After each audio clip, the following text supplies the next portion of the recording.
Die verlore neet. Dit is amper tyd vir aandete en eekhoring voel regtig baie honger, maar sy kan nie onthou waar sy haar neet weggesteek het nie.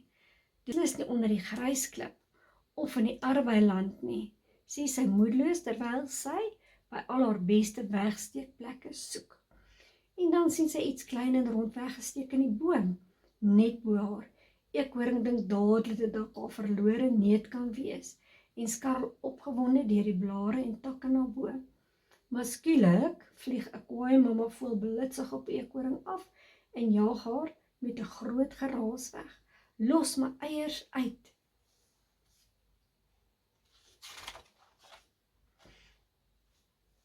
Arme eekhoring hardloop verskrik weg. Toe sy verby die dammetjie hardloop, sien sy haar verlore neet op 'n lelieblaar.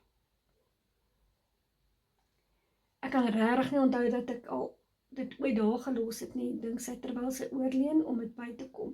Kaplaks, die bruin dingetjie wat eekhoring op die lelieblaar gesien het, is toe al die tyd nie haar verlore neet nie, maar 'n klein bruin paddatjie. Ai, arme eekhoring. Sy's papnat en moeg gesoek. Haar maagie rommel en grom van die honger en sy kan glad nie onthou waar sy haar neet weggesteek het nie. En dan gewaar sy net so klein glimpsie van iets bruin in die lang gras. Hier naby haar, dit moet my neet wees, roep sy opgewonde uit.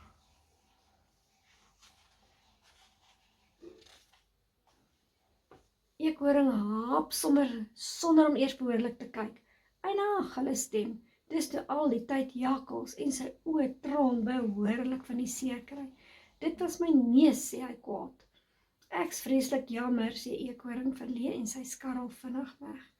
So vinnig as wat haar potjies al kan dra, hardloop eekhoring huis toe. Daar sal ek tog veilig wees, dink sy en duik sommer in haar bedjie. En dan voel sy iets klein en rond onder haar kussing. Dis my verlore neet, juig sy, en dis net waar ek dit gelos het. Ag, hoe lekker.